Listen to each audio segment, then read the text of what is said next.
अस्सलाम वालेकुम everyone, welcome back to my YouTube channel. उम्मीद करती हूँ आप लोग सब ठीक होंगे। अल्हम्दुलिल्लाह मैं भी बिल्कुल ठीक हूँ। तो आज का जो हमारा टॉपिक है that is normalisation in the database management system. जैसे मैंने प्रीवियस वीडियो में बताया था कि हमने पढ़ा था अनोमलीज का सोल्यूशन होता है नॉर्मलाइजेशन। तो आज की वीडियो में हम नॉर्मलाइजेशन को इंशाल्लाह डिटेल में कवर करेंगे। इसकी सारी टाइप्स, इसकी सारी फॉर्म्स का पता करेंगे कि इसकी कितनी फॉर्म्स हैं और हर फॉर्म की क्या स्पेशलिटी है। तो बगैर टाइम वेस्ट किए स्टार्ट करते हैं अपनी video. Okay, firstly we should know what the normalization is. So in simple word अगर मैं बात करूँ तो normalization is nothing.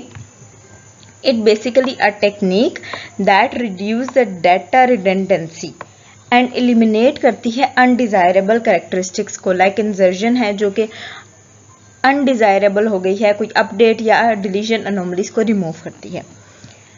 Normalization rules divide the large tables into the smaller one and link them using the relationship. ये large table को किस में convert करती है? Small tables में convert करती है और उनमें relation create करती है। The purpose of normalization in SQL stand for Structured Query Language. इसके बारे में भी डिटेल में बात होगी।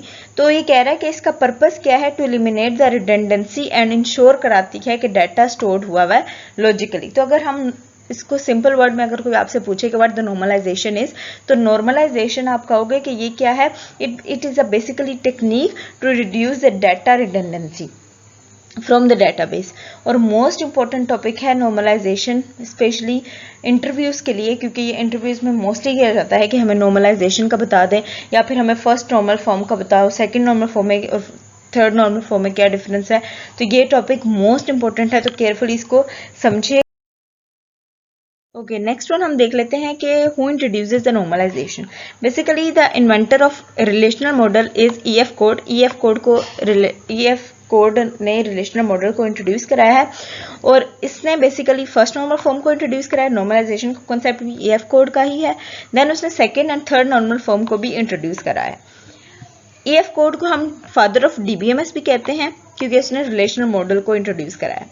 आफ्टर दैट जब उसने फर्स्ट और second and third normal form को इंट्रोड्यूस करा दिया, he join the Raymond F Boyce Codd that develop the Boyce Codd normal form, और इसने बाइकोड नॉर्मल फॉर्म को आगे इंट्रोड्यूस कराया। ठीक है, first second and third normal form का फाउंडर जो है वो ईएफ कोड है और E F Codd is also known as the father of DBMS. तो ये बातें आप लोगों ने याद रखा। हम बात कर लेते हैं कि how many types of normal form, कितने किस्म की नॉर्मल फॉर्म्स हैं। तो हमारे पास फर्स्ट नॉर्मल फॉर्म है, सेकंड, ये नॉर्मलाइजेशन के आगे टाइप्स हैं। ठीक है, फर्स्ट है, सेकंड, थर्ड, बाइकोड जैसे मैंने बताया था, और नॉर्मल फॉर्म फोर्थ है और फिफ्थ नॉर्मल फॉर्म है। तो ये हमारे पास बेसिकली 6 नॉर्मल फॉर्म्स बनती हैं। हमारे पास मोस्टली यूनिवर्सिटीज़ में ये फर्स्ट 3 कवर कराई जाती हैं, उसके बाद इसके बारे में इसको इंट्रोड्यूस कर दिया जाता है। फोर्थ और फिफ्थ पे बहुत कम ही यूनिवर्सिटीज़ में पढ़ाया जाता है, लेकिन हम इस कोर्स में इंशाल्लाह ये फिफ्थ नॉर्मल फॉर्म तक सारी कवर करेंगे ताकि स्टूडेंट को कोई भी नॉर्मल फॉर्म में अगर कोई डिफ़िकल्टी है तो वो क्लियर हो जाए। तो सबसे पहले आज हमने जो पढ़ना है वो है फर्स्ट नॉर्मल फॉर्म।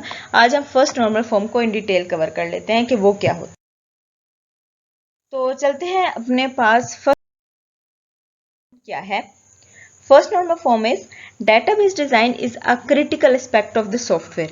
जैसे कि हमें पता है कि ये एक क्रिटिकल एस्पेक्ट है, यानी कि डेटाबेस आसान नहीं है बनाना, लेकिन जो फर्स्ट नॉर्मल फॉर्म है ना, उसने बड़ा इंपॉर्टेंट रोल प्ले किया है डेटाबेस को वेल स्ट्रक्चर बनाने में। कैसे, ये देख लें। By understanding the principle of first normal form, developer क्या कर सकते हैं? मोर रिलायबल एंड कंसिस्टेंट और इफिशियंट डेटाबेस आप क्रिएट कर सकते हैं। किसको यूज करके? फर्स्ट नॉर्मल फॉर्म को यूज करके। ठीक है, इसलिए कह रही हूँ कि नॉर्मलाइजेशन मोस्ट इंपॉर्टेंट टॉपिक है क्योंकि ये डेटाबेस में बड़ा ही इंपॉर्टेंट रोल क्रिएट करता है। ठीक है, तो अब हम आ जाते हैं फर्स्ट नॉर्मल फॉर्म में। तो फर्स्ट नॉर्मल फॉर्म को यूज करके जो डेवलपर हैं वो डेटाबेस को बड़ा रिलायबल, कंसिस्टेंट और इफिशिएंट बनाते हैं। अब देख लेते हैं कि फर्स्ट नॉर्मल फॉर्म की क्या characteristics. Basically first normal form क्या है? First normal form fundamental concept है डेटाबेस का that help to ensure the data consistency को इंश्योर कराती है और it involve the organizing the data into the tables. यानी कि बेसिकली इसमें क्या होता है, अगर सिंपल वर्ड में आपको कोई पूछे तो आपने कहना है कि जो फर्स्ट नॉर्मल फॉर्म है ना वो रिपीटेड ग्रुप को डिलीट करती है और वो चाहती है कि हर कॉलम में एक एटॉमिक वैल्यू हो। ठीक है, यहाँ पे देख लो कि हर टेबल में एटॉमिक वैल्यू हो, mean that each cell in the table contain only one piece of information. अब इसके रूल्स देख लो, दो रूल्स हैं फर्स्ट नॉर्मल फॉर्म के, ये आप लोगों ने अच्छे से कर लेने हैं। पहला रूल क्या है, to meet the requirement of first normal form table must have a primary key. कि फर्स्ट नॉर्मल फॉर्म में टेबल के पास उसकी प्राइमरी की, यानी कि हर टेबल की अपनी प्राइमरी की तो होना जरूरी ही है। और every column must contain the atomic value, और हर कॉलम में एटॉमिक वैल्यू का मतलब है सिंगल वैल्यू होनी चाहिए हर कॉलम में। और ये तो एक कैरेक्टरिस्टिक्स होगी कि हर टेबल के पास उसकी प्राइमरी की भी हो और हर कॉलम में एटॉमिक वैल्यू भी हो। सेकेंड कैरेक्टरिस्टिक्स इज दैट कि वो कह रहा है कि there should no repeating group, table में कोई भी रिपीटिंग ग्रुप नहीं होना चाहिए। ये अगर दो कैरेक्टरिस्टिक्स आ गई, ये दो कैरेक्टरिस्टिक्स आपने अचीव कर ली अपनी डेटाबेस में, तो आपकी डेटाबेस फर्स्ट नॉर्मल फॉर्म में कन्वर्ट हो जाएगी। तो इसे एक एग्जांपल के थ्रू समझ लेते हैं कि कैसे कन्वर्ट करते हैं। Okay, look at the example. आपके पास एक टेबल नजर आ रहा है जिसमें 1 2 3 आईडी है, नेम है AEM, कोर्सेज है C1 C2 C3 C2 C3। अब आप देखो अगर तो A के पास कितने कोर्सेज हैं, C1 C2, और M के पास C2 C3 हैं। अब ये जो कोर्सेज का कॉलम है उसमें जो यहाँ पे एक रो में डबल वैल्यू आई है, तो हम कह रहे थे कि every column must contain the atomic value, तो हमें तो इसको कन्वर्ट करना पड़ेगा। कन्वर्ट कैसे करना है ये देख लें, ऐसे कन्वर्ट करना है। अब देखो A के पास C1 लैदा हो गया, फिर आईडी मैंने 1 नहीं दिया, लेकिन एक और दोबारा नेक्स्ट लाइन में मैंने लिख के फिर मैंने लिखा C2 इसका कोर्स है। E के पास तो एक था, वो ऐसे ही आएगा। M के पास C2, M के पास C3 भी है, तो इनको सेपरेट लाइन में कर दिया है। एक ही लाइन में इनको डबल नहीं करना, क्योंकि हमने पढ़ा है कि ये फर्स्ट नॉर्मल फॉर्म का रूल है कि every column must contain an atomic value contain करे, इसके पास अपनी एक प्राइमरी की होनी चाहिए, and there should be a no repeating group भी नहीं होना चाहिए। ठीक है, ये आपके पास हो गई है conversion to the first normal form. Clear हुआ? तो दोबारा से बता देती हूँ कि there are 2 rules of the first normal form. सबसे पहला रूल हमने पढ़ा कि हर टेबल की अपनी प्राइमरी की होगी और हर टेबल में हर कॉलम में एक एटॉमिक वैल्यू होगी। और सेकंड हमने रूल पढ़ा था कि there should no repeating group, कोई भी रिपीटिंग ग्रुप नहीं होना चाहिए आपके टेबल में। उसके कुछ बेनिफिट्स को डिस्कस कर लेते हैं कि फर्स्ट नॉर्मल फॉर्म की क्या बेनिफिट्स हैं। तो पहला बेनिफिट ये है कि ये कंसिस्टेंसी को अचीव करती है, data consistency and data integrity को अचीव करती है। उसके बाद ये भी है कि it make you can reduce the data redundancy and make it easier. अब देखो इसको मेंटेन करना ईजी है ना, एंड आप क्या करो, जैसे हमने कहा कि C1 C2 एक में ही रख दिए, उसको मेंटेन करना डिफिकल्ट है क्योंकि वो रिपीटिंग हो रहा है, एक ही कॉलम में डबल वैल्यूज आ रही हैं, तो उनको डील करना much difficult than the separate one को डील करना। तो यहाँ पे इट इज ईजियर, यानी कि ये इजी बना देती है आपके डेटाबेस को भी रिडंडेंसी को रिमूव करके। ये इसके कुछ बेनिफिट। चैलेंजेस क्या आ रहे हैं? पहला चैलेंज तो आपके सामने ही है। वो क्या कह रहा है? वो कह रहा है कि नॉर्मलाइजेशन इशू आ रहा है। कैसे? दिस इज बिकॉज कि first normal form required that each table, her table में उसने कहा ना कि हर टेबल की अपनी प्राइमरी की हो, ये हमने रूल पढ़ा हुआ है।